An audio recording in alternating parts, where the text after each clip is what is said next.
Good morning in the Western Hemisphere and good afternoon in the Eastern Hemisphere. On behalf of Afrocosmo Development Impact, as well as the D.C. chapter of the National Conference of Black Lawyers here in Washington, and Oduduwa Exxodus FM radio streaming this event live, I welcome you to today's very special event, a conversation with PLO Lumumba. My name is Amos Jones, and I serve as co-convener of this chapter of the National Conference of Black Lawyers. For more than 50 years, the National Conference of Black Lawyers has operated the machinery of law at home and abroad to liberate Black people everywhere in all respects. That mission, of course, is a tall order. It was in 1968 when we were organized, and it remains so today. And that's why we are so pleased to have before us, for the next 85 minutes, one of the great thinkers and great doers of our time in the work of independence and liberation. To introduce PLO Lumumba is almost to operate insultingly to an audience like this one. Dr. Lumumba's international impact on development, democracy, and global economics are widely recognized. His advocacy skills domestically may be witnessed, just for example, in his archived arguments at Kenya's High Court 3 years ago in an election that was contested. And his pre-election address as a lay minister to the All Saints Cathedral Anglican in Nairobi has garnered nearly 500,000 views on YouTube. Professor Lumumba is a constitutional lawyer, an international mediator, former director of the Kenya School of Law, former director of Kenya's Anti-Corruption Commission. He's the author of numerous books, articles, and speeches. As a person with the ear of relevant heads of state, he advocates African solutions to African problems. Dr. Lumumba has prepared himself formally. He earned his LL.D. and LLM in law from the University of Nairobi. His LLM thesis was titled National Security and Fundamental Rights. Additionally, Dr. Lumumba holds the PhD in the law of the sea from the University of Ghent in Belgium. For today's conversation, Professor Lumumba will address topics including Black liberation in the context of elections, voting, economics, and democracy for 40 minutes, followed by 45 minutes of engagement with your audience questions. Those can be sent through the live chat. You all are on mute so that we don't have interference, and I will watch those questions and make sure they're fielded to our moderator, who is Dr. Valentina Okaru-Bisant, CEO of Afrocosmo Development Impact LLC. Now, a word about our moderator. Dr. Okaru-Bisant, whom I've had the privilege of knowing for 8 years now, is a law professor, and she holds teaching appointments or has held teaching appointments at the Elliott School of International Affairs at the George Washington University here in D.C., as well as at the Catholic University of America here. She's counseled or advised at the World Bank and other global concerns. Her Afrocosmo Development Impact LLC builds on her expertise as an authority on anti-corruption, and Afrocosmo Development Impact works through economic partnerships to supply advice on innovation in order to achieve inclusive and sustainable development in African countries through small and medium enterprises. As a widely published law professor, including a major article on risk insurance coverage in the Sustainable Development Law Review 9 years ago, Dr. Okaru-Bisant is a perfect person to engage with Professor Lumumba as he engages with us. She's admitted to the bar in Connecticut and Nigeria. She holds a Doctor of Science in Law from Stanford University in California, Master's in International Relations from the Fletcher School of Law and Diplomacy at Tufts University, Master of Law from the London School of Economics, and a Bachelor of Law from University of Jos in her native Nigeria. Valentina will guide the conversation with Dr. Lumumba for the next 40 minutes or so, after which the audience questions will be entertained. You can place those in the chat. I will unmute you at that time. As well, I want to note that you may hold your questions until it's time for the Q&A to make sure they're not anticipated or answered as we move through the first 40 minutes. We're so glad you're here. We thank you for coming. I will be in charge of technical communications and preparations to make sure this chat this chat technology continues as smoothly as it has so far. So without further ado, we now look to Val, our moderator, to get us started. Yes, thank you, Amos. Well, with that introduction, I tell you, you've sort of elevated me beyond what I thought. And one never thinks about what one, has achieved. But I think I'm in very, very good company because Professor Lumumba, I look up to you, and I don't see, okay, I see Professor Lumumba, he's here, but your photo is not there, Professor. I'm not seeing your image. Okay, great. We're both professors. We like to look at people, right? Look people in the eye, although we're doing the e-webinar. So I'm in good company because he is one of my role models in terms of just being very courageous. I mean, words cannot even qualify how courageous you are. And this is one of the areas of leadership. I tell my students this because I'm a business law professor. And I think leadership is so critical. Courage is so critical to leadership. And it's so, it's not so much whistle blowing on you or snitching, as they say in kindergarten. It's a matter of, just holding people accountable. And as Amos eloquently introduced you, you are truly a hero to a lot of people. And let me also start by just personalizing. I know the topic today is we're addressing, we sent you a broad range of issues that we want you to address. It will include Black liberation in the context of elections, voting, economics, and democracy. But before we jump into the subject matter, I want to sort of personalize it, not to hold you, in a tight spot, but how did you get your name, Patrick Lumumba? Because, Patrice Lumumba, as we all know, of Congo, was a hero. And it's interesting, he was very, very courageous. And words can't even qualify how courageous he was. And the YouTube is replete with documentaries. There's one now called Honorable Lumumba, where you have the Belgians conversing to killing him and cutting him up, and of course, using the locals, Mobutu. So I'm just curious, it couldn't be a coincidence that your very, very intelligent, insightful parents wanted to name you that at infancy. So how did you get that name that's so closely aligned with Patrick Lumumba, the courageous Patrick Lumumba, and your personality happens to be somewhat close to his in terms of courage? Thank you very much. First of all, let me thank you for putting this conversation together. And to answer your question directly, my full name is Patrick Loch Otieno Lumumba. Loch in my ethnic language means victory, and Otieno means I was born at night. And of course, in the 1960s, it was common for parents to name their children after the heroes of the day. And you remember Patrice Emery was assassinated in 1961.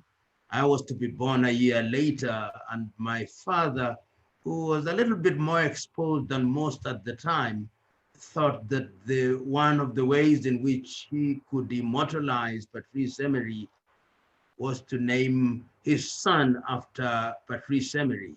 And of course, that is how I acquired my name, combined with my other names, which are from my ethnic group. Wonderful, that's wonderful. And I'm sure they're very proud of you that you took on somewhat of you're not the Prime Minister of Kenya, but, but you took on the personality of Patrick Lumumba. There is a sense in which he stood for great things, and I think there is wisdom in making his memory alive. Patrice died at the tender age of about 36 years, and he contributed monumentally. And that is why his memory remains alive and active. He's an evergreen, as the saying goes, old soldiers never die. They never die. And the same with Sankara, or Burkinabe was very courageous. And I see you have Nelson behind you. And the approach of Nelson was very different, as you know. And because we have an African-American audience, Nelson is more the Martin Luther King type. And Malcolm X is probably more aligned with Patrick Lumumba, or Patrice Lumumba. Somewhat. Do you agree, or do you see any kind of, because when people talk about Black liberation and our leaders, and we look at Nelson's approach to, taking peaceful means to, although I don't want to say Patrick Lumumba was all about violence, but neither was Malcolm either, right? How do you see, in terms of the difference between Nelson's approach, because I know he's your hero too. I see also Gandhi, the peaceful approach. Do you see a difference in both, and do they both work? In other words, you need both. You need two personalities in terms of leadership. Look, let's focus on Nelson Mandela, for example. Nelson was recruited into the African National Congress by individuals such as Walter Sisulu. And the governing ideology at that time was to confront the apartheid regime through peaceful means. But when it became impossible to persuade the apartheid architects like Hendrik Verwoerd by force of reason, Nelson Mandela took the view that, not being a pacifist, they had to use alternative means. And that is how he was one of the very early soldiers in Umkhonto we Sizwe, or the Spear of the Nation. Umkhonto we Sizwe. Yes. When the movement went underground and it became an armed struggle. And the truth be told, even those who have embraced non-violence as an avenue for fighting injustice have always been quick to say that if there is an alternative between cowardice and the use of violence in the quest to liberate the people, they would use violence to the extent that is necessary. Mahatma Gandhi said so, notwithstanding that he was described as a pacifist. And many people have taken that view. Julius Kambarage Nyerere of Tanzania, when he was asked a very direct question, are you a pacifist? He said, philosophically, I'm not a pacifist in the same vein as Mahatma Gandhi or Martin Luther King Jr., because I hold the view that while sometimes it is necessary to turn the other cheek, sometimes it is necessary to use the other fist. And they are complementary in a very subtle way. For Martin to succeed, there is a need for a Malcolm X. For Mahatma Gandhi to succeed, there is need for Bose and Tilak. For Mandela to succeed, there is need for a Steve Biko, for a Tiro Ongopose, and for Robert Mangaliso Sobukwe. So there is a sense in which the relationship is symbiotic. That's right, absolutely. And we just lost John Lewis, and he talked about the good trouble. The good trouble, he marched along with Martin Luther. In the US, John Lewis just passed recently, and he talked about that good trouble. Sometimes it's good to have that good trouble. And he marched with Martin Luther King. He was beaten up. He almost died. So you're absolutely right. It leads me linked to that, to my question about who's your hero, who motivates you, who inspires you to just be fearless, to lead by example in terms of integrity, and not just lead by just talking. And you inspire a lot of leaders around the world. What wakes you up at night? What makes you sort of toss and turn, that makes you think, listen, I have to do the right thing. I have to really speak up. I have to lead by actions. Who inspires you? Or maybe one or two people, please. People will be quick to say God, but God is on a different plane. I want to have flesh and blood, but I'm deeply inspired by Julius Kambarage Nyerere of Tanzania. I think Kambarage Nyerere does not occupy the position that he ought to occupy amongst the pantheon of African leaders. I hold the view that when we talk about post-independence African leaders, in my view, Kambarage Nyerere is the greatest. Greater than Nkrumah, greater than Samora, greater than Nelson Mandela. Why? Because Kambarage had the opportunity of serving and serving for a very long time. He was an individual when asked the question, what makes you a politician? He says, I'm a politician by dint of necessity. I would have loved to remain a teacher.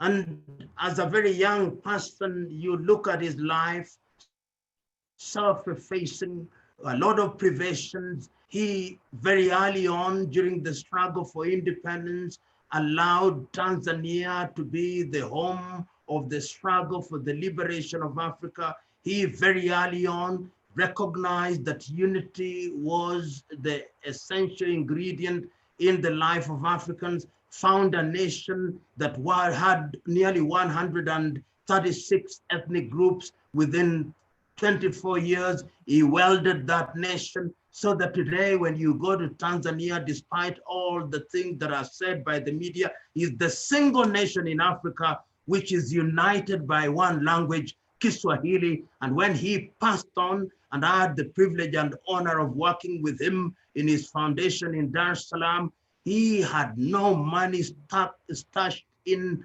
any country outside of Tanzania. Humility personified, courage personified, determination personified, self-esteem personified. Julius Kambarage Nyerere. The other person is Kwame Nkrumah. Kwame Nkrumah was ahead of his time. You only have to listen to his speeches very early on in 1957 on the day of the independence for Ghana, when he tells his audience the independence of Ghana means nothing if the rest of Africa is not free. In 1958 in Accra, Ghana, on the occasion of the first Pan-African conference, he tells the leaders that if we want to make Africa great, we must be united. We must abandon superstition. We must abandon negative ethnicity. We must organize ourselves. We must unite as Black people, because imperialism never changes its character. It has two handmaidens. One handmaiden is colonization and the other one is neo-colonization. We must have one currency. And he repeats the same in 1960 in Casablanca, Morocco, and much more passionately in 1963 on the occasion of the African Unities Foundation in Addis Ababa, Ethiopia. He is as passionate as he is prophetic. And although he is overthrown in 1960 and ostracized, his subsequent rehabilitation demonstrates that he was a man ahead of his time. When you think of these individuals, you are energized and you hold the view that their struggle is intergenerational, and the only homage that we can pay to them is to be disciples after their tradition going forward. Those two individuals inspire me monumentally. Yes, and they're definitely worth inspiring us all, because I'm leading to, just another question, a follow-up to what you just said. Nkrumah, what would he say about the AFCTA? The Africa Continental Free Trade Area, you mentioned, because he believed in the unity of Africans. And I would think he's probably rolling right now saying, wow, because as you said, he had foresight. These leaders, they thought ahead, they wanted unity. Now, looking at this Africa Continental Free Trade Area, is it going to work? And I have other questions linked to that, because we have our African-American brothers and sisters. I have a question on implications for, because the whole point is having intra-Africa trade, as we all know, promoting that African unity, the Pan-Africanist policies, making sure, because as you know, the trade intra-Africa is only 15% in goods and services across Africa, whereas trade between African nations and foreign countries, China, Europe, and all, is much higher than that, close to 50%. So that's why they came up with this whole concept, which Nkrumah had been talking about for a lot, and our leaders, those who fought for independence earlier on, our heroes. Now, the question becomes, what would he think about what's going on? We know that the African Continental Free Trade Area is going to be operationalized 2021, January, because of COVID. But do you think he'll be happy about where we are so far? Or are we going too slow? Or is it just sugar coating? In other words, we're thinking we're going to sort of unify, but there's issues of capacity, there are questions about governance, there's so many challenges that we're going to face, but do you think it's a good start? I think Kwame Nkrumah would say, at last I make sense to them, because what is happening now is what he said in 1963. And it's instructive that in the year 2013, when Nkosazana and Dlamini Zuma was the chair of the African Union, he actually effectively apologized to Kwame Nkrumah for not having been listened to.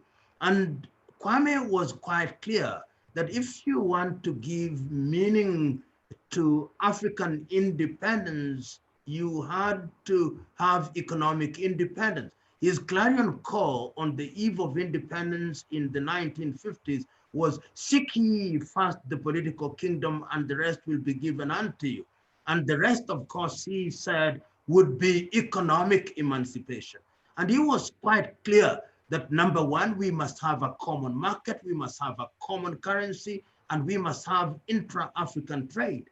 Of course, that was torpedoed by a number of things, the subterranean machinations of Western powers, as you know, the continuation of colonial pact by the French, the continuation by the British through the Commonwealth, and of course, you know what the Belgians did in the Democratic Republic of Congo, and the Angolans, and the Italians in Libya and in Somalia.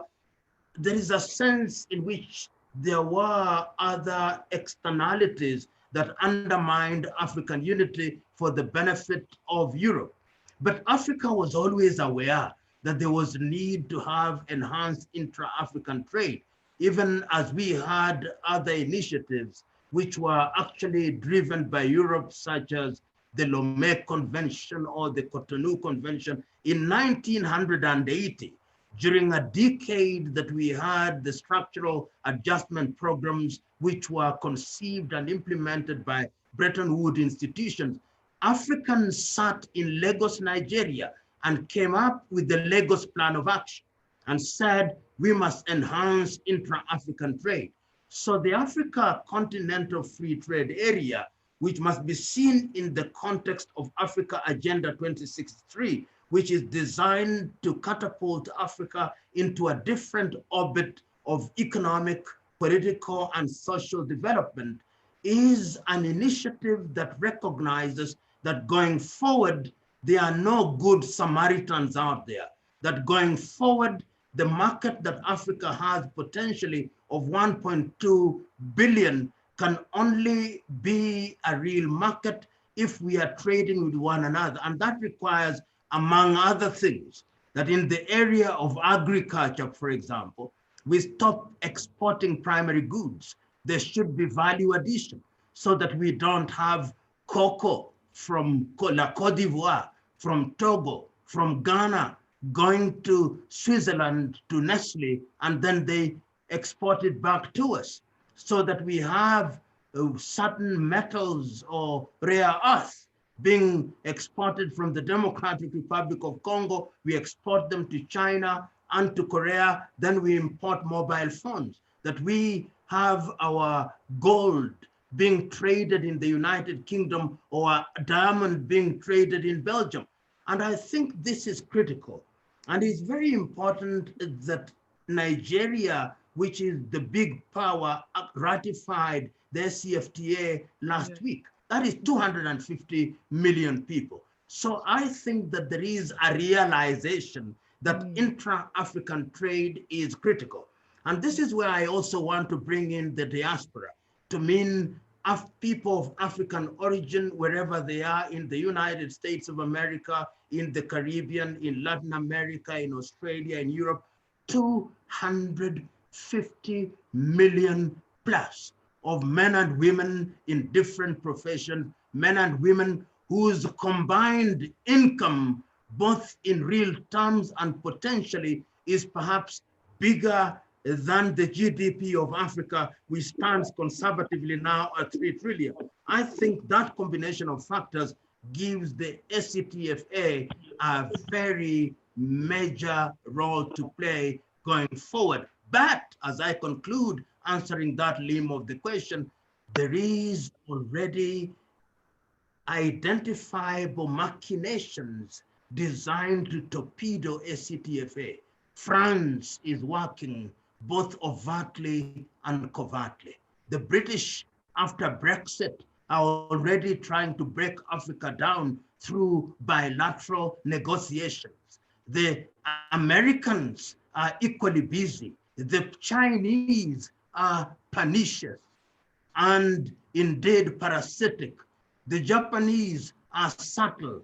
The Koreans are equally subtle.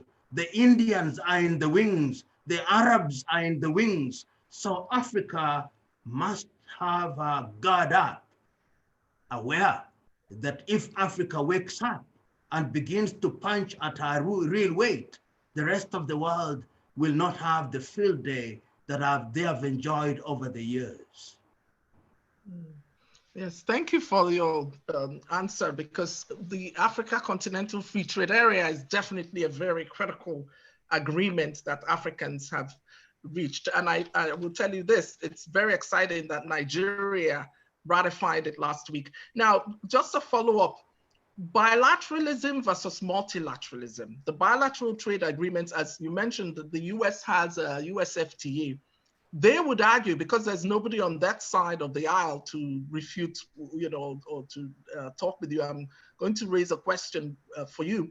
What do you say to those who say that the US FTA, the US Kenya FTA is meant to help to actually build capacity for Kenya to be able to export goods within Africa in terms of logistics support? One of the things that the African nations face, or problems they face, is in terms of implementing what they've agreed upon. For instance, with the AfCFTA, there's infrastructure deficiencies. Right now, as you know, African nations are relying on China, and even the AU building was built by China. You see, Africans, we go away, you mentioned earlier that economic independence is key to African independence, and underpinning that economic is the money, the finance, the technical wherewithal. So the US-Kenya FTA free trade agreement, the bilateral agreement, they're those who say, yeah, you need that because Kenya, it would help Kenya build its capacity, because there are things ingrained in that bilateral agreement that will enable the US to give Kenya some technical support so that Kenya can be better able to then, implement its, its obligations under the Africa Continental Free Trade Area. What do you say to those who think that way? I know there are those who think like that. I know that within the Kenyan government, there are those who argue that we have a sovereign right to engage into discussions with another sovereign entity. But what we have recognized over the years is that individually, African countries are very weak. And what appears on the face of it to be advantages that can be partaken of are actually not. And that is why very early on, within the context of the East African community, it was agreed that none of the member states would enter into bilateral negotiations with the United States or indeed any other country. And that indeed, if you want to negotiate the bilateral, you can negotiate them within the context of the East African community. And if you are in SADC, you negotiate them within the context of SADC. And if you are in ECOWAS, within the context of ECOWAS. And I hold the view that that is the approach to take. When the United States of America isolates Kenya and tells Kenya, this is what you are going to do, then it becomes conflictual as regards Kenya's relationship with the other members of the East African community, to mean Tanzania, to mean Rwanda, to mean Burundi, and to mean South Sudan. So I am one who believes that the time has come that if we want to give meaning to some of these negotiations that we enter into, there are only two ways of doing so. Doing so as blocks within the regional economic communities, and even within those regional economic communities, there is nobody who says that you cannot have certain things that address the specificities and the peculiarities of each nation. Burundi may want something that Kenya is not interested in, and Rwanda, and South Sudan, and Uganda, and Kenya, and Tanzania. So that the United States of America knows that this is one family, but they are negotiating in certain areas in matters that affect them directly. Then they know that they are dealing with a power with a population of 300 million. Right now, Kenya has been isolated, and what is happening is that other members of the East African community are saying, you have betrayed us. And when you betray us, we are going to deal with you very differently. And I've also seen that as regards the negotiations that have gone on with the British, where the British are negotiating directly with Kenyans to the exclusion of the other countries. The net effect is that the agenda, once again, is divide and conquer.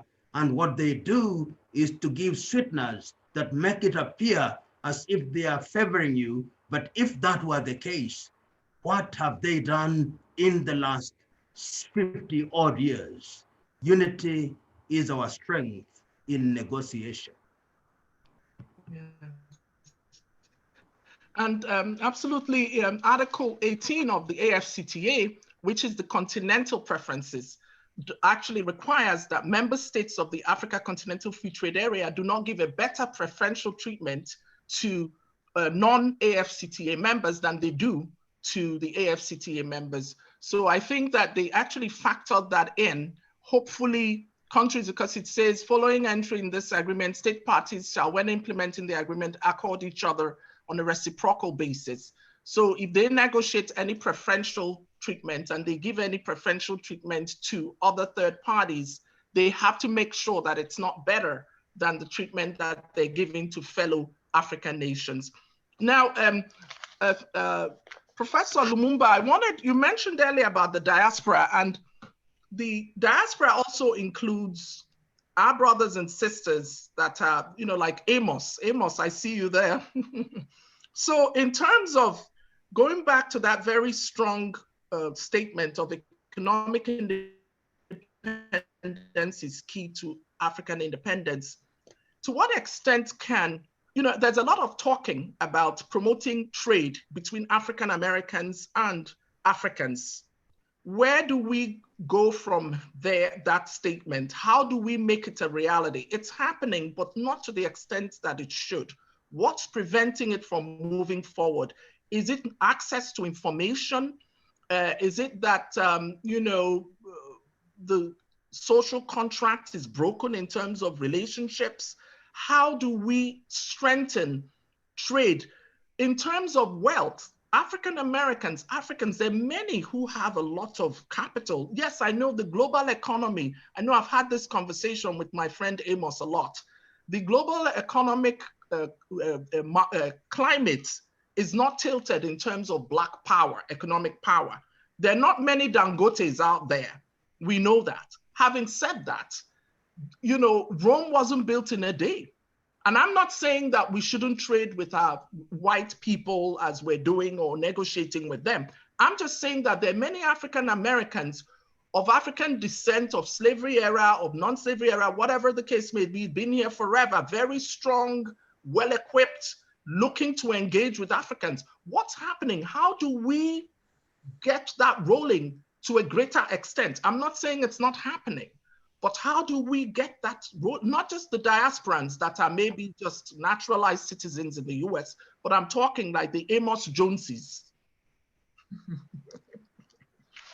A number of things are happening.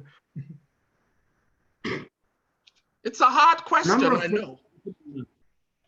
That a lot of movements in the diaspora are alive and well, and some are springing up, and they are in the tens or in the hundreds, and I love that, because what it tells us is that the bug that is inviting us to come back to Africa is biting in different places, which is a good thing. What one would want to see a lot more is coordination. But if you allow me this analogy, the movement is not going to be dramatic. It will be, as the saying goes, the turning of the Titanic. It is not visible to the naked eye, but the Titanic is turning nevertheless. And it is instructive that organizations such as the African Union have now recognized the Africans in the diaspora as the sixth region of the continent. That, I think, may be construed as a baby step, but is a very important step. And individual countries now have in their embassies desks that are specifically dedicated to people in the diaspora. And in a number of countries, we are going beyond a description of the diaspora to mean nationals who have migrated to other countries, to mean people who, and I'm using this word deliberately, people who are aboriginally of African origin, those whose ancestors went to the West or to other parts of the world through the pernicious slavery and other means, and are to be found in the United States of America, to be found in the Caribbean, and who are willing to come back to the mother country. And one of the most recent events that are defined and underlined at once the significance of that collaboration is the declaration by the president of Ghana, Nana Dankwa-Addo Akufo-Addo, by declaring last year the year of return. Initially, those who responded may have thought that this was mere sentimentalism, but I think it's going beyond that. I now know people who are Americans of African origin who are working towards the establishment of African banks, people who are in the manufacturing sector, people who are in the agriculture sector, and many countries are now also moving in the direction of offering individuals citizenship, so that the requirement of visas is no longer an impediment, so that you have tax regimes which will favor investment, so that you have policies which will favor these individuals. And I think that is our duty going forward to ensure that what is happening now is made a lot better. And I'm one who holds the view that when we talk about people in the diaspora coming back to Africa, I'm not simplistic about it. I'm not saying that you pack your belongings and come back to mother continent. The United States of America is an African land. Africans built it. The Caribbean is African land. The Jamaicans cannot apologize. They cannot abandon it. Antigua and Barbuda, St. Lucia, all those are our satellite settlements, and we ought to be proud of them. But even as we are, there is something that needs to be done in the mother continent. And what we need therefore to do is to create and to strengthen the umbilical cord between these mother continent and people in the diaspora. And it is happening. So what we need to do is to coordinate those who are organized in Europe, those are organized in the United States, in Australia, and in other parts of the world. We ought to be aware of what each one of us is doing without dissolving our initiatives. Through collaboration, we are going to strengthen ourselves so that all hands are on deck and our activities are coordinated. And when we have a presence in the African Union, in East African Community, in ECOWAS, and in SADC with clear agenda, which is implementable, then I think our voice will be heard at its most eloquent even when it is not eloquent.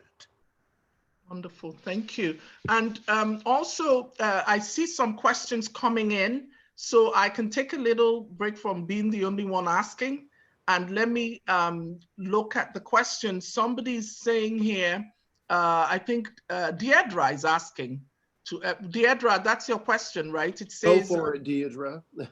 I'm sorry? I've unmuted Deidre, in case she'd like to ask that question. Okay, Deidre, do you want to ask it? Where is Deidre? Oh, I actually was working on another question. Okay, what was your— oh, yeah, you can ask your question. Yeah. Okay, the first question I wanted to ask Professor Lumumba is that I know you said, and I know I may get this name wrong, Julian Nyerere was one of Nyerere, yes. was one of the people that inspired you, and you said that he said that he was a politician by necessity, and that he would rather have been just remain the teacher. What would you say to those of us who want to be very politically involved, however, we don't have the skills or the desire or the time to become a politician, but we still want to get involved politically and in a way that we will have a real impact? That's the first question. You know, there are different ways of service, and I think that in whichever station one finds oneself, one ought to serve with dedication and enthusiasm. If you permit me, Martin Luther King Jr. never held any position in government, but I doubt that there is any African American whom historians remember more fondly in terms of his demonstrable contribution in the struggle for human rights. Of course, there will always be naysayers. In other words, one is saying that if you hold a position, you can use it, but you must define your own position. So those of us who take the view that you don't want to get into elective office, you can contribute in different ways. You can contribute as a professional, if you are a lawyer, if you are a doctor, if you are an economist, if you are an anthropologist, if you are an accountant, you can contribute through those bodies by ensuring that you participate in the manner that helps you to articulate and to enhance your capacity effectively for the general good.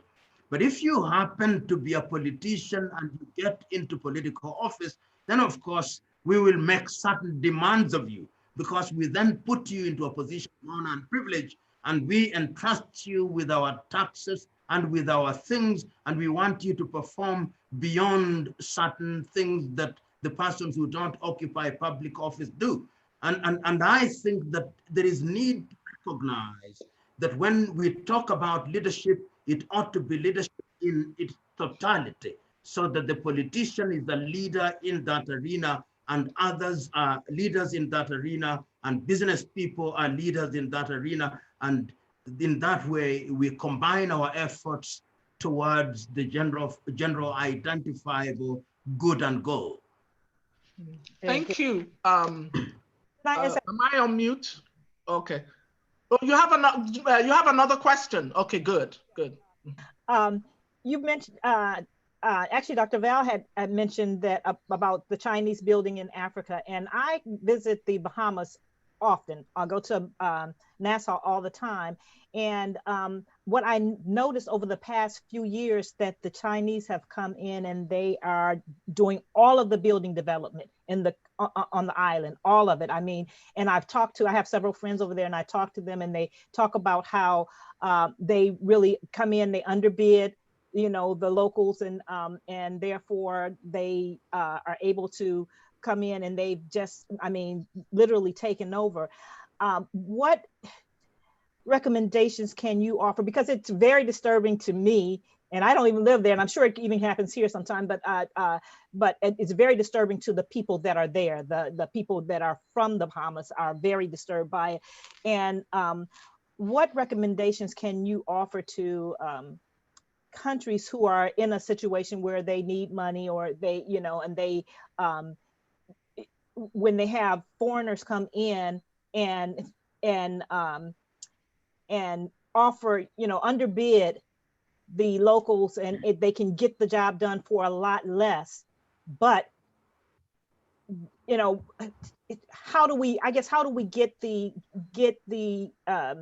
countries to agree to enable their own people to, you know, because economic, you know, it puts the people that live there at an economic disadvantage.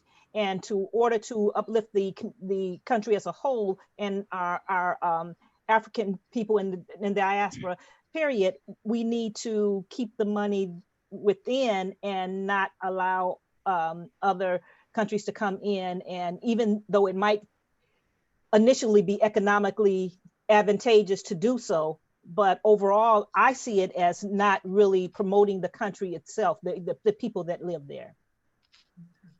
Let me answer your question by making reference to two statements made by Kwame Nkrumah in 1966, one of which is, he said, Africa is clearly fragmented into too many small and economic and non-viable states, many of which are having a very hard struggle to survive. And he said, so long as we remain balkanized regionally or territorially, we shall be at the mercy of colonialism and imperialism. And I believe that those statements by Kwame Nkrumah were spot on. Many of the countries in Africa today find themselves in a debt trap, because in the early days, during the bipolar world, if you may, the conceptual West insisted on human rights as a condition precedent to the grant of aid and development support. And of course, when the Soviet Union collapsed, the conceptual West insisted on certain model of government, which was fundamentally Eurocentric, and this is contentious. The net effect is that when the Chinese came, and the Chinese were no longer asking questions, you want a road, they don't ask about your human rights. You want a stadium, they are not interested in issues relating to environment. You want anything, they are giving you money. So it became very attractive, particularly to the politician who is looking to the next election and wants monuments which he or she will use to entice the electorate. So the Chinese have done this in almost every other country, not only in the Caribbean, but in Africa. And we now find ourselves in the Chinese debt trap. And the young Zambian economist Dambisa Moyo, in her famous book, Dead Aid, is spot on in saying that you cannot develop in an environment where you are heavily indebted, because Chinese get African countries to sign very punitive contracts, some of which make you actually mortgage your countries. And when we talk about and against the Chinese, we are saying we are open to trade and to tangle with different people. But let us ask ourselves, what is the actual benefit that we are getting into? I'll give you a good example. When the current president of Tanzania came into office about 5 years ago, he found that his predecessors had signed a contract with the Chinese to build a port and a railway system. He revoked the thing and had the Turks do the same project at a third of the cost. They had done the same for the construction of a hydroelectric dam, and he has now entered into a contract with the Egyptians, who are doing it at half the cost. So you can see that the Chinese are very parasitic, but because they don't ask questions and they do what you think is good, but they have the aces held up their sleeve. And when they play them, you find yourself so thoroughly exposed. It therefore behooves us to be very wary of the Chinese juggernaut. Otherwise, this is the neo-colonialism in a totally different way. Thank you very much. Somebody has asked a question there about that I'm inclined to Nyerere and Nkrumah, whom he describes as socialists. And let me answer that question is, who is labeling them? They were labeled socialists by the conceptual West. I'm one who is not persuaded by labels such as capitalism, such as socialism, such as communism. My own view is that those isms are isms that make sense at an ideological and conceptual level. The question that the people want on the ground is, do we have a government in which we participate? Can we change our leaders regularly through a method that is transparent? Can we participate in the economy that allows free enterprise? Whatever you call all those, I personally hold the view we should not define ourselves from the prism of Western scholars and Western articulation of what they describe either as democracy or as capitalism or as socialism or as communism. Perhaps because we use English, which is not our mother tongue, at least some of us, we find ourselves in what I call a linguistic trap, and therefore we don't define ourselves properly as we should. Benoit Brookens, about somebody asked a question about I'm sorry, can I asked the question if I could just clarify. Please Kenya do. FTA. I'm sorry, who's this? Hi, I asked the Who's last talking? question that Professor Lumumba answered. If I could just follow up, I'm sorry. And I've unmuted Tierney so that she can do this. That was her question, and Benoit will be next. Yeah, I was asking that in light of what we see happening in a lot of African economies where you're having, people say corruption, but literally when you look at the constitutions, they allow a situation where the people don't have control over the resources. And so when you have transitions from colonialism to post-colonialism, if you don't count neocolonialism, it seems that the problem is that a lot of the same companies that had ownership of things like natural resources, they still have control long after colonization. And then we also consider the fact that not having economies that are democratic, where the people have a say in what happens with their government contracts, it allows a lot of foreign influence, for example, the United States or China, where the people don't even have an idea. I don't want to interject, but we only have 2 minutes left. So if you can make your question very brief, because after you're done, we're going to have Benoit question answered, and then I need to round up, and then Amos will talk. So if you can make it very brief, that would be wonderful. We do end at 10:30 completely today, so we got a little bit more time. So we have till 10:30? So you're good. We do. Okay, we got good. time. Okay, wonderful. Go right on. Thank you. Okay, great. Thank you. Okay. I think, Tierney, I've gotten the gist of your question, and I agree with you that African countries have found themselves in a very difficult situation because depending on who colonized you, whether it was the Portuguese, the French, the British, the Belgians, or the Italians, or the Spaniards, the economy was fundamentally in their hands. And what many African countries did within 1 year of their regaining independence was to go into Africanization models. I know in Kenya, for example, in 1966, there was a policy statement, session of paper number 10 that went into Africanization. Then there was nationalization of quite a number of enterprises. Of course, it didn't work very well, but there was always a deliberate effort to ensure that people of African origin were inducted into the economy. What is happening now, which is very unfortunate, is that one is seeing the return of these multinationals under the guise of globalization. So you find, for example, in a number of sectors, and I'll talk about this, look at the agricultural sector. You find in terms of who supplies our seeds, it is either Bayer or Syngenta. If you go to the pharmaceutical sector, the 10 top companies in the world are American or European, and the Chinese are now getting into the arena.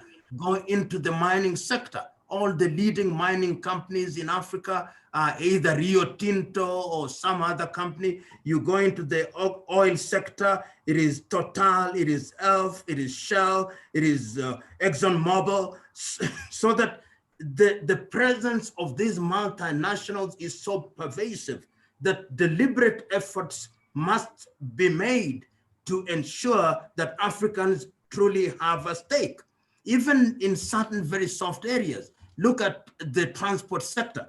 Uber is now present in every major African city. You find Amazon present in every African life. You go to deliveries of matters as mundane as a pizza from one shop to the other in Nairobi, Glovo of Spain, delivery of items, or Jumia of France. So if you look at many African countries, the participation of the African in the real economy is shrinking, so that Africans are being taken into the fringes. It is only a few Africans who are in big business, the people such as Aliko Dangote in Nigeria, Tony Elumelu, Jack Rich, Obi Jackson, and they're few and far between, Patrice Motsepe in South Africa, Strive Masiyiwa, James Mwangi in Kenya. But if you are to do a head count out of 100, I can dare say that 80% is still foreign dominated, and that is dangerous. It means we are not in control of our economies. That is why they don't care who is up there in the political arena, because they know they hold the purse.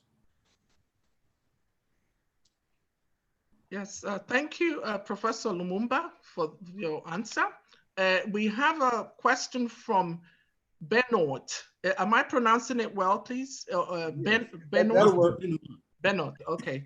I know Amos just warned me it's not pronounced French, but that's a French name, by the way, French origin. Oui, madame. I'm sorry? Oui, madame. Ah, Oui, oui, madame. madame, c'est très bon, hein? Okay, and your question, do you want to ask? You could ask it, or I could. Yes. I just wanted to follow up on what he just talked about in terms of African solutions for African people, and in the context of why was the U.S. Kenya free trade agreement was successful, where the U.S. overtures towards South Africa was not, and is that for whatever reasons, is it really does such an overture need to be done with the African free trade agreement, which is that too far away to be effective for people who need resources now? Three approaches in answering your question. The first thing is that the South African economy, as you know, is the most sophisticated economy in Africa, in sub-Saharan Africa. So there is a sense in which you will find in quite a number of areas, the Africans or South Africa is very strong in their own right. And there is a limit to what the United States of America can promise them. You know that South Africa is a member of the BRICS, which puts them together with China, Russia, and India. And therefore, there are certain things that they can do under the BRICS and avoid the United States of America. Kenya, on the other hand, is a small economy. Just to give you an idea, the GDP of South Africa last year, I think, give and take about 400 billion United States dollars. The Kenyan economy, after rebasing, about 100 billion United States dollars. So you can see a fairly small economy. And it is therefore very easy to entice Kenya when you talk about AGOA, a country that still depends on primary products and it received promises from the United States of America in an East African region. And that must also be seen in the context of the East African community, which has been tottering along. As I speak to you now, the heads of state of East African community have been unable to hold a meeting because Rwanda is hostile to Burundi. Rwanda and Uganda don't see eye to eye.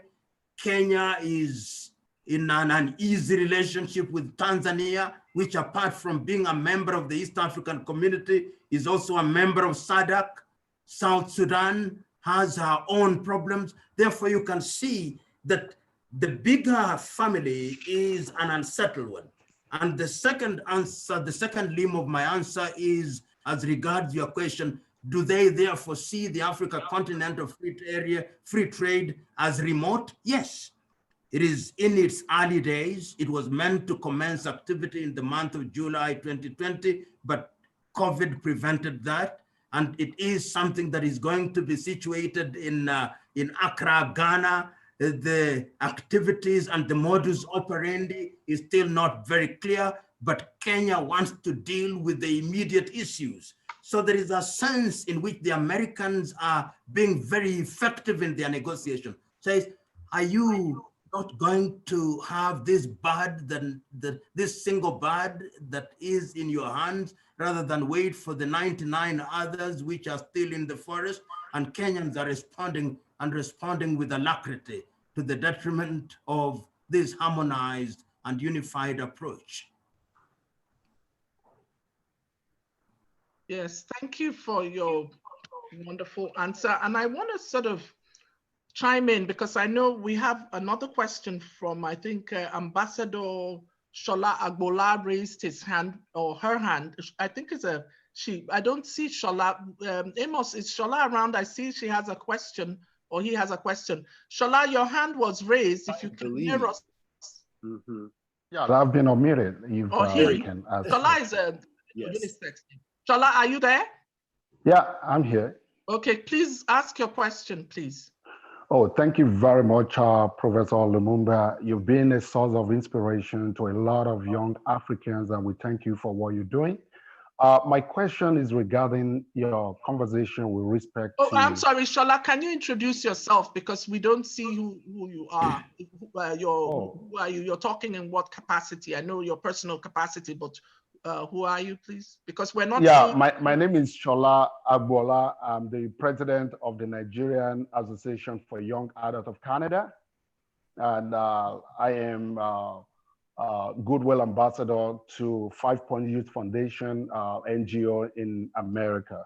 Wonderful. So I'm asking this question with respect to the conversation, the submission that Professor Lumumba gave in terms of coming back to the motherland in terms of socio-economic development and all of that.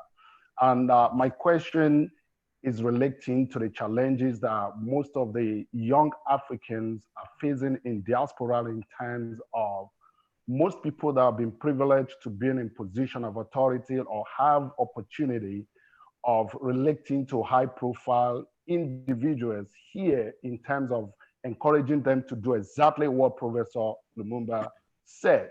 However, when you now look back home and you see situations such as the social, economic, and political instability and all the problems, especially what happened in Nigeria, where young folks rose up to the challenge the status quo, and they were met with the violence that happens.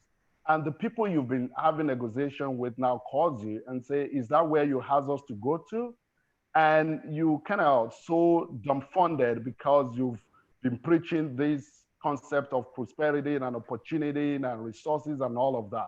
How do you face this kind of challenge, and what advice do you have for the young Africans who find themselves in this kind of situation? Shola, I hear you, Shola, because if you've seen what has happened recently in Nigeria with NSAS, in Guinea-Conakry, in La Côte d'Ivoire, what is happening in Ethiopia now, and even what is happening in Uganda, the questions are asked. That is why Africa and African Union actually declared this year as the year of silencing the guns. Because when the leaders, both the political leaders and the business leaders sat, they said, one of the things that makes it very difficult to sell Africa is because there are too many conflicts of varying intensity. And one of the things that we must do as a condition precedent to inviting people to come back to the continent for investment in the long term is that we must deal with conflicts. This year was therefore declared a year for silencing the guns, and the month of September was a year for surrendering small arms. That has not happened. The net effect is that many people are now postponing their business decision. There is a book which I read about a month ago. It's written by a young Chinese who lived in Africa called Sun Iron Yuan, The Next Factory of the World. And in that book, she says that Africa could easily be the next factory of the world. And she goes around Africa, Lesotho, to Nigeria, and many other places, and she sees that there are opportunities, but there are certain things that Africa must do. And you who are out there who are dealing with real-time practical solutions, I think it is our duty to sell Africa a lot more aggressively and to give information that is indeed real. Recently, when you had the problems with Floyd in the United States of America, we saw images that were disturbing.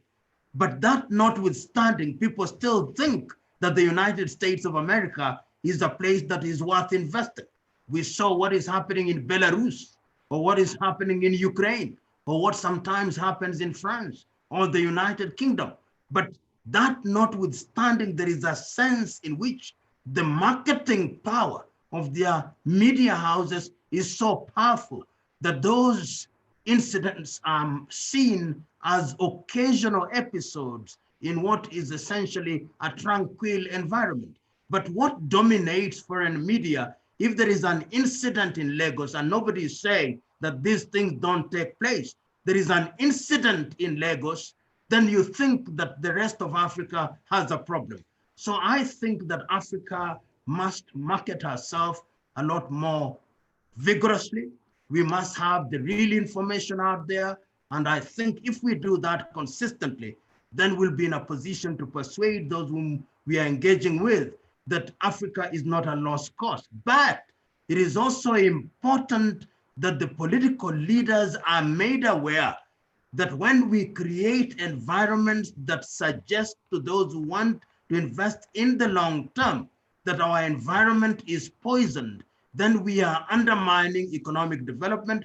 And when you undermine economic development, you are introducing a culture of insecurity. And when you introduce insecurity, then you are creating an environment that will lead to economic, social, and political stagnation. That is the message that I would share with you, Shola. Thank you very much.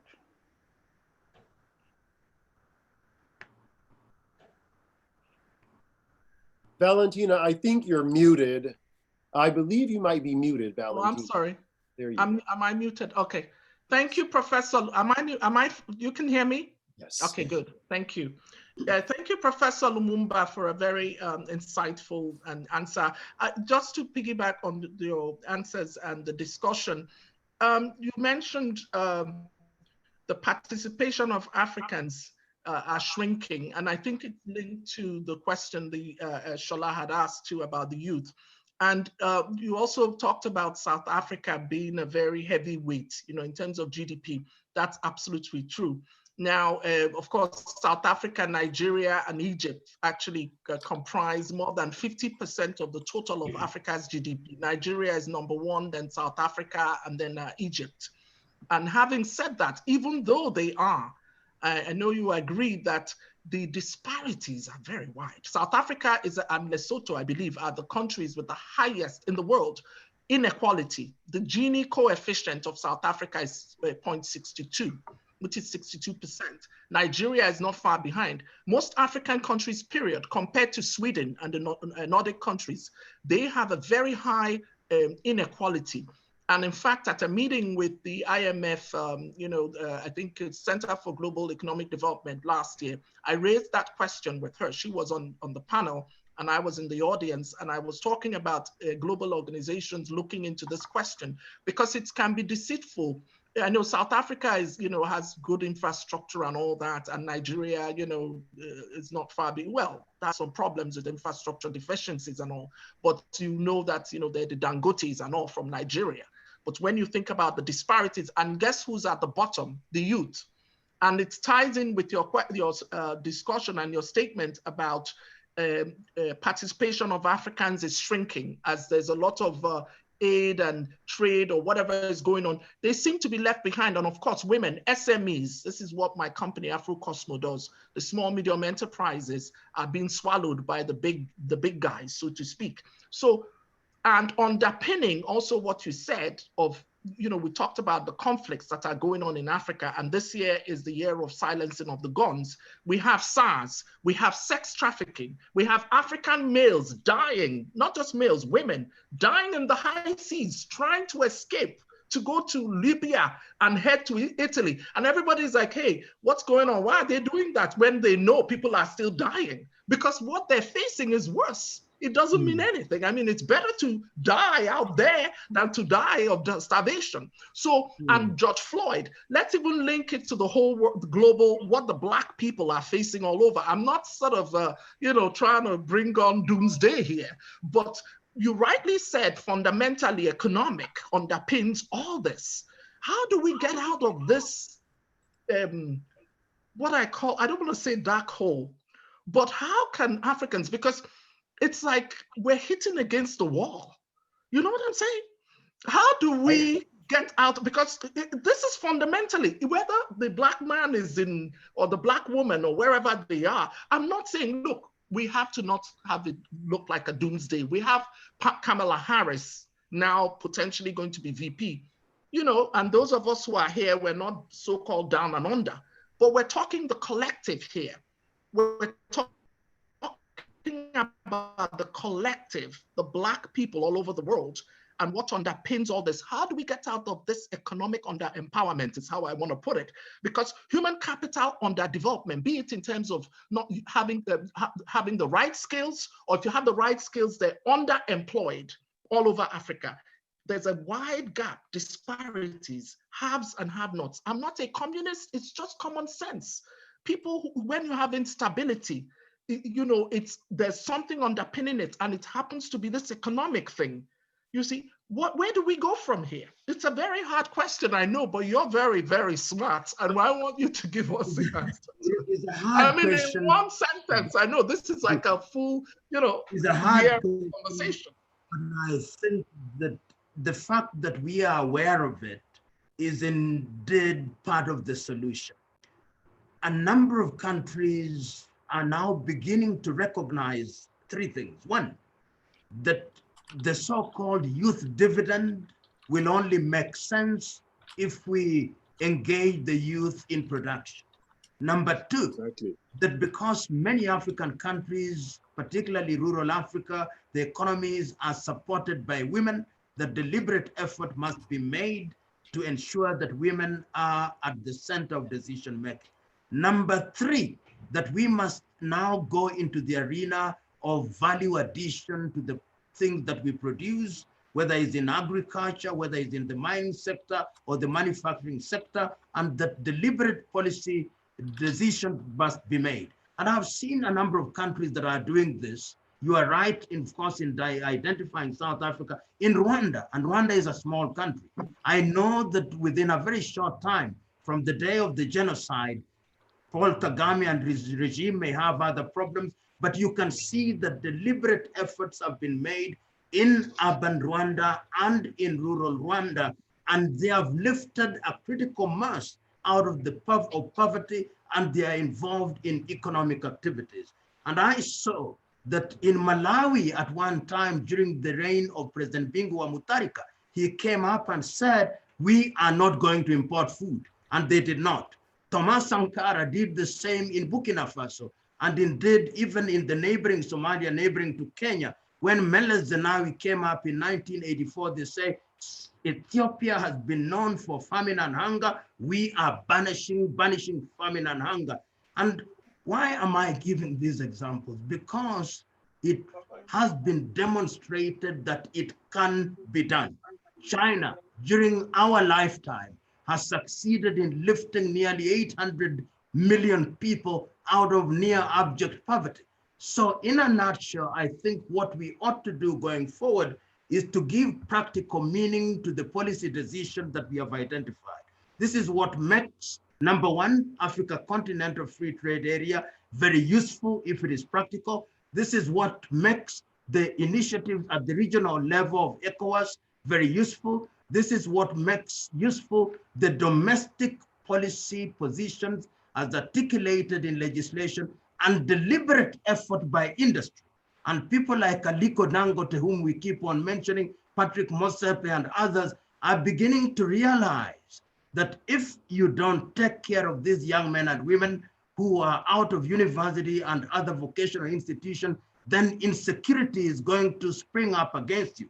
You will note, for example, that next month, Aliko Dangote's group is opening one of the largest fertilizer companies in Africa, and next year, the oil refinery. If we have such initiatives and governments are sensitive in recognizing that economic activity is what will define the future of Africa, then we will be moving in the right direction. And I conclude by saying, you who are in the diaspora, 250 million of you, if today you made a deliberate effort of creating a bank in the nature of African Development Bank, whose only agenda is to fund young Africans in the area of innovation and invention and in agriculture, and you fund them at interest of 3%, I can assure you, out of 10 people, 7 will have a good story to write, and in 10 years, Africa will be a totally different place where we will be celebrating real successes. Valen. Unmute, Val. Unmute. I'm unmuting. For some reason, I unmuted. I was muted again. But I wanted to commend you for that because, you know, you mentioned about the bank. Ambassador Arikana, whom I call Sister Arikana, is working on that. She wants to have a Wakanda village.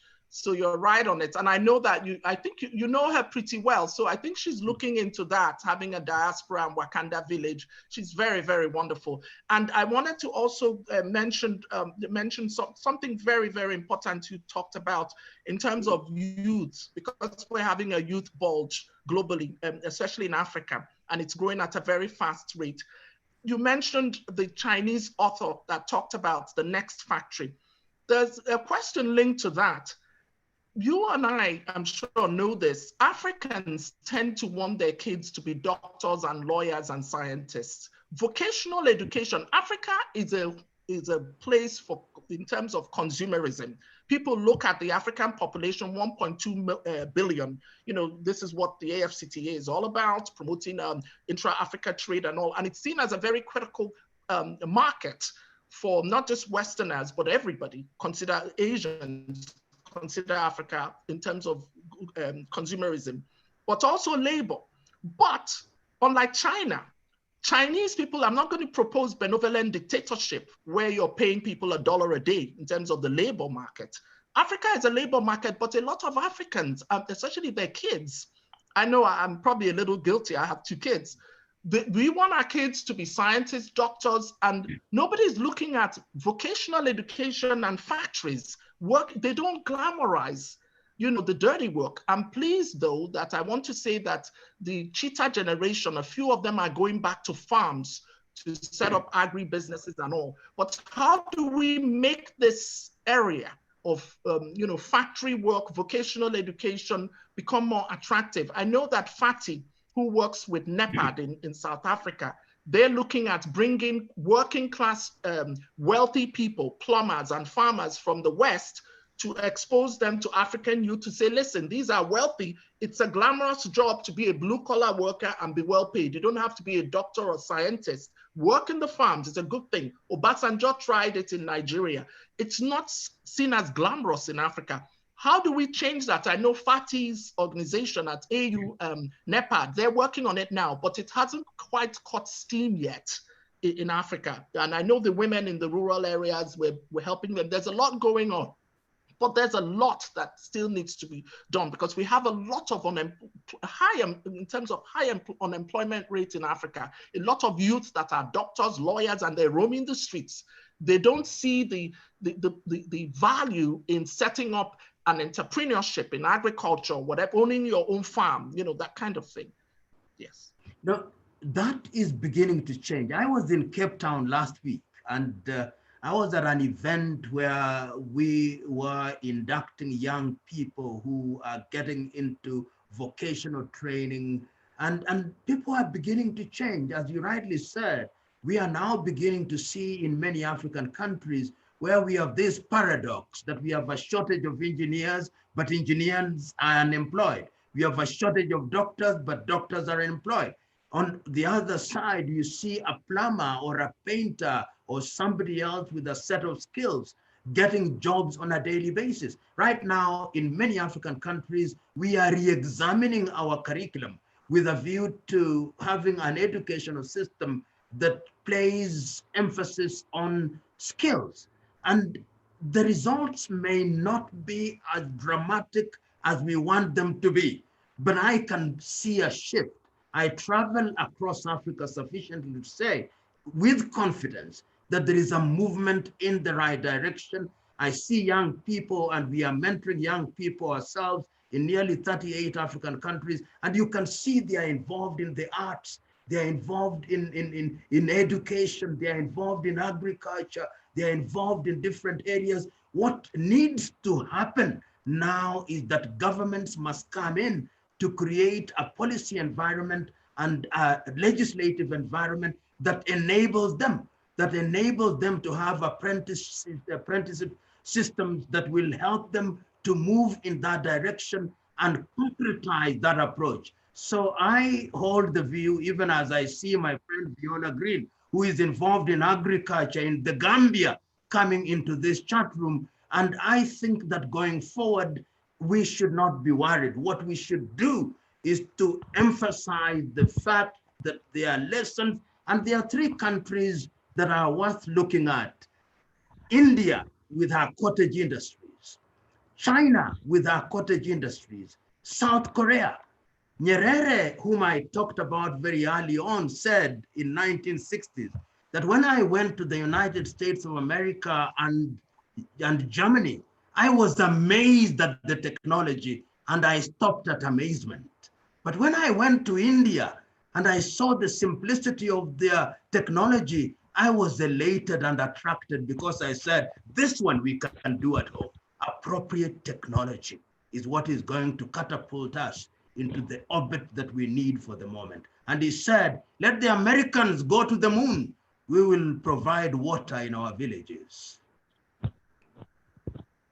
Absolutely agree. It has to be appropriate and tailored to the socio-economic, institutional, financial, cultural conditions per country. Absolutely, I agree with you. We have a question, Inez. Amos, you sent me a question. Inez, is Inez's question here? I saw it earlier. I'm here. Am I unmuted? Okay. Yes, please. Okay, well, thank you for taking my question. And Professor, thank you so much. This has really been insightful. My question is in regards to Africa's struggle to remain in control of its own economic dependence. And is it any different from what's happening here in America or throughout the world, where the African or the Black man is always struggling to gain economic sustainability regardless of the region? Can you speak to that? Can I repeat? Did you had her, right? You had her question. I had the question whether it is as difficult for Africans in the mother continent to get into the economic arena as the top echelons as it is for African Americans. Did I get it right? Yes, and why it is such throughout the world that as Pan-African, African, that there's always a struggle economically. You know, there is somebody, and I think people have, there are 3 books actually that I've just read recently about the Africa. One of them is by Greg Mills, Why Africa is Poor and What Africans Can Do About It. The other one is The Third Liberation in Africa by Greg Mills also. and the other one is by a Korean called Ha Jun Chang, The Bad Samaritans. All those three books identify one thing, that the mistake that Africans continue to make is to believe that you can open the entirety of your economy to investors because you have no capacity. You must ring fence certain areas and say that these areas are the preserve of the locals, so that when you preserve and protect those areas, you allow the local expertise to be developed over time. And that is necessary, because you can't compete if you open your entire economy to the Americans, to the Chinese, in all areas. You can't compete because you don't have the resources, you don't have the technical know-how, and countries must make that choice. In other countries, of course, as you know, like in South Africa, post-apartheid, they came up with something that they described as Black empowerment. And the whole idea was that you look at the historically disadvantaged and you make deliberate efforts to lift them up. I therefore would answer your question by saying that it is true that Africans still find themselves in the periphery, and only a few of them are actually at the center or at the top of the pyramid. If you look at many African economies, even let me take Kenya, if you look at who controls the Kenyan economy, it's still the whites. The next are the Indians, and Africans come a poor third. And that is to be repeated in almost every other African country, because the multinationals have also found a way of coming in and appearing to collaborate or entering into some collaboration with Africans, but within a short time, they actually take over these institutions. It is instructive and important that deliberate efforts must be made to ensure that certain sectors of the economy are protected for the sake of ensuring that Africans also participate in a meaningful way.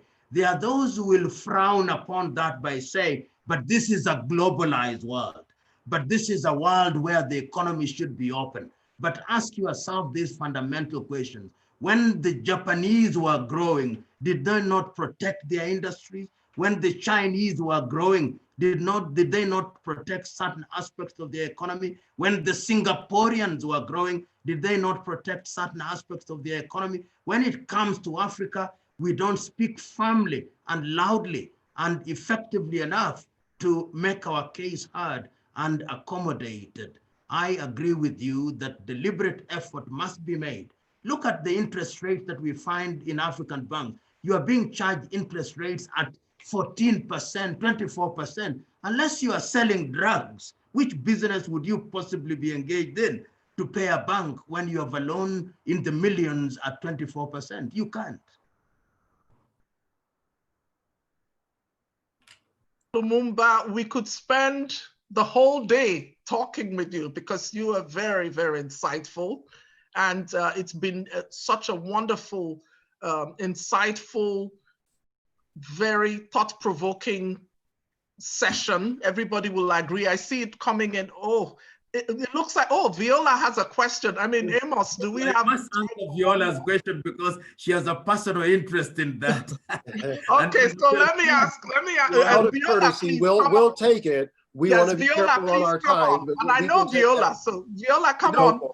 In fact, Viola has an answer to that question. She just needs to stay with us. So Viola, is she there? Viola? Yes, ma'am. I'm here. Hi, Viola, how are you? I'm well, thank you. Can you ask a question? Thank you. I just got the link to this call, so I apologize for coming in late.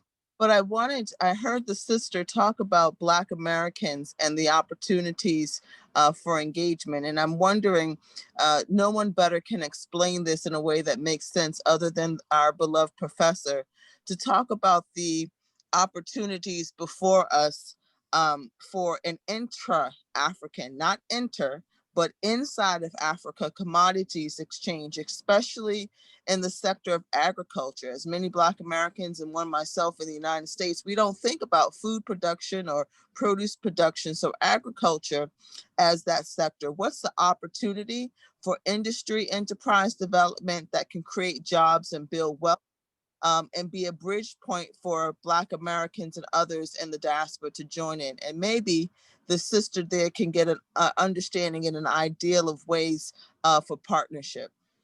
Yeah, good question. Very, very quickly, I know Jones wants us to wind up. Let me just recently, upon his appointment, Dr. Akinwumi Adesina, who is the head of the African Development Bank, made a statement that if Africa is to grow, Africa is to focus on agriculture. And what is instructive is that as early as the year 2003, at Maputo, the Maputo Declaration said that African governments must devote at least 10% of their annual budget to agriculture. And what you are talking about, Viola, is very important, that many times, like during this period, Kenya has imported sugar and maize from Brazil, while there was a glut of maize in Tanzania and in Malawi. And we see this often, so deliberate effort must be made at the regional level, at the continental level, so that we are aware of what is happening where. And the problem we have, of course, is that we also have a lot of post-harvest loss of many of agricultural products. We are not in control of our seeds. We still depend on Syngenta and Monsanto and all those. So I can't agree with you more that when the AFCTA comes into place, one of the things that must be prioritized is commodity exchange within the region and ultimately continentally, so that we are able to address the primary issues of agriculture. Then we go into agro-industry, then we go into value addition, so that we enhance what you talked about at the very beginning, 15% intra-African trade. Really, it should be 50% in the next 10 years, and ultimately in the next 20 years at 80%, even as we trade with the rest of the world. That is the question that is very germane at this moment in Africa's history, particularly during this COVID period.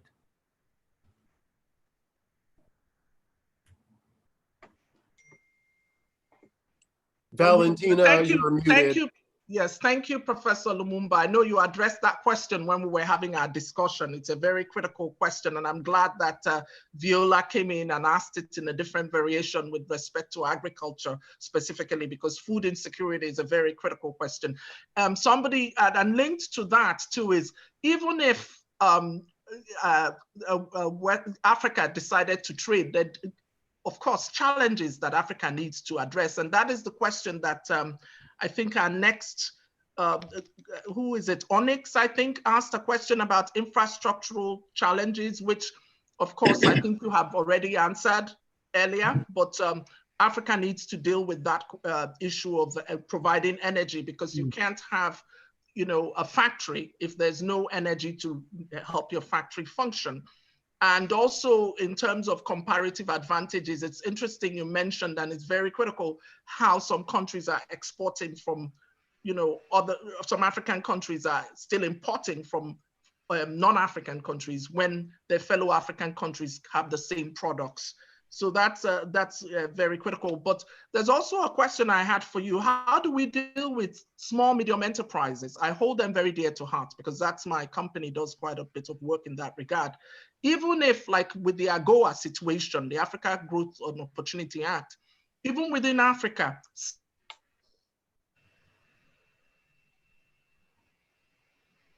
We lost you there, Doc. The economies of scale, I think the economies of scale are such that even if Africans were to be required to produce, you know, there were orders made by a company for an African company, a small, medium enterprise, to, you know, produce a product, be it in the agribusiness, they're not going to be able to, because the economies of scale are not in their favor.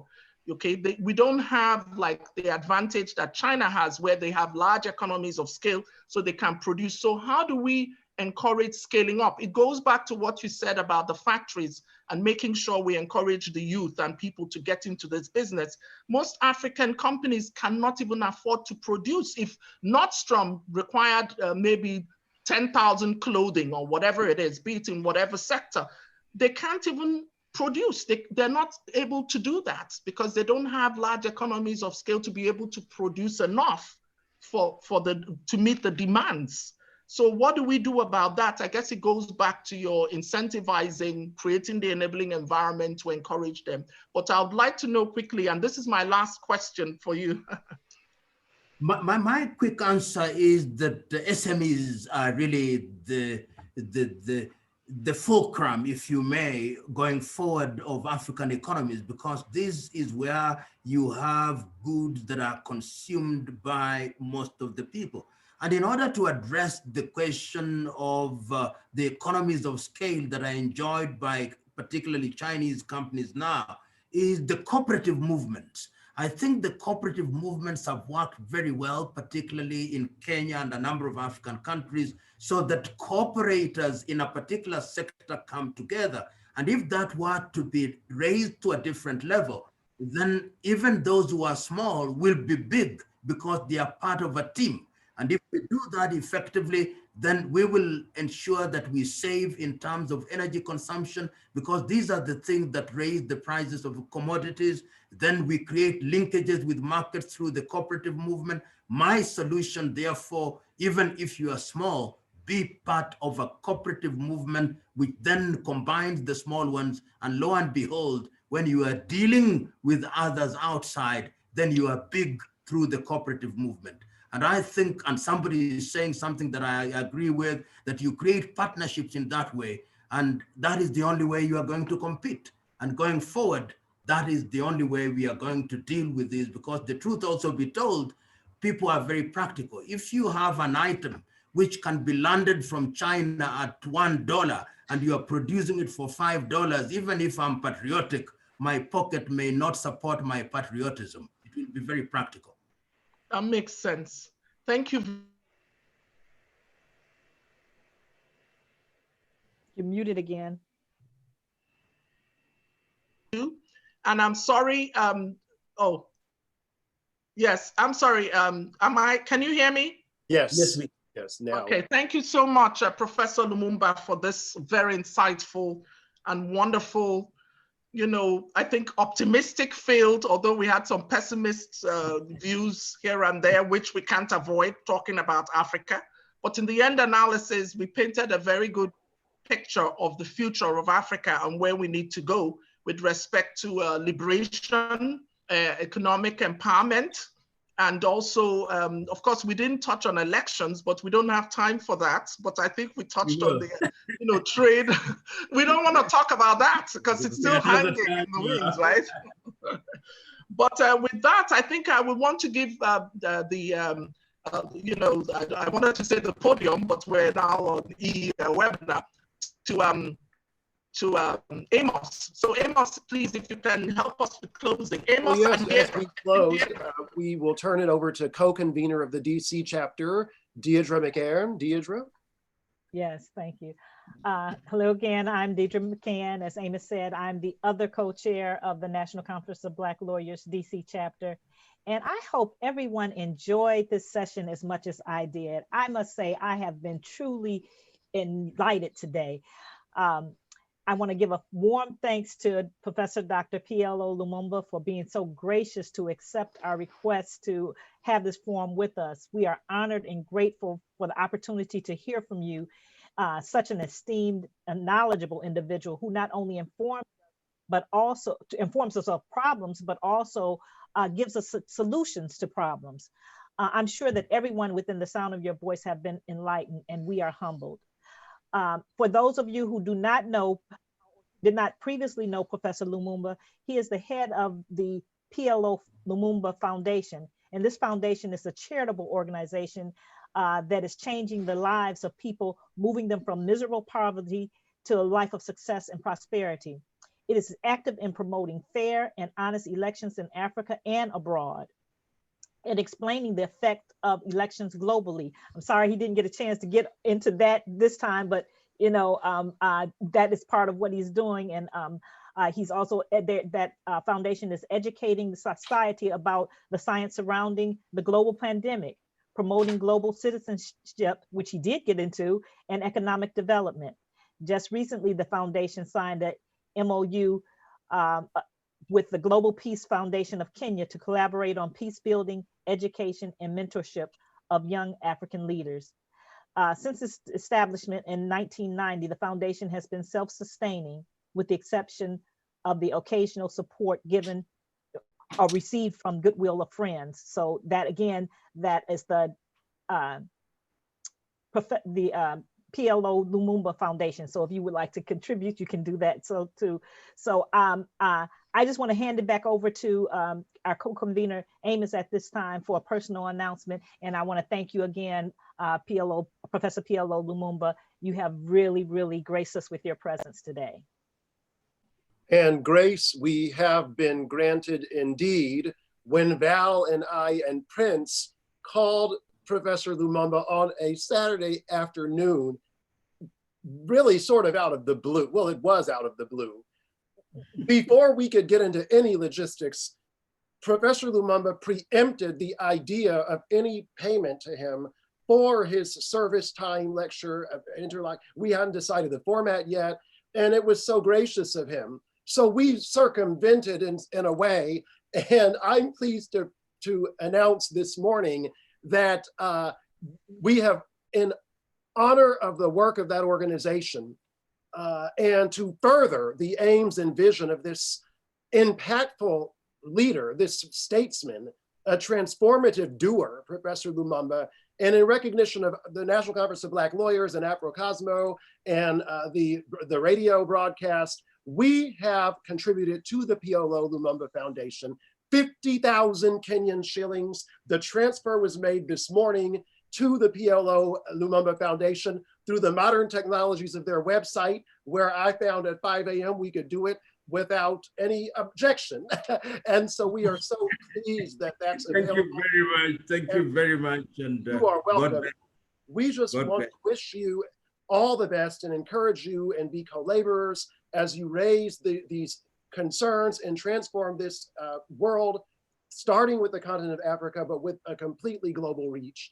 If you did not have an appreciation for a Pan-African ideal or motif before you heard this dialogue, then I hope certainly now you do, or that you will. So thank you, Professor Lumumba. We honor you. And have a good day. Wonderful moderators. And that's all, folks. Look for this upload onto YouTube and also on the Oduduwa Radio Network. To all of you around the world, have a wonderful rest of the day or evening, a wonderful weekend, and a happy holiday season. Thank you very much, Professor Lumumba. Thank you. Thank you. Again.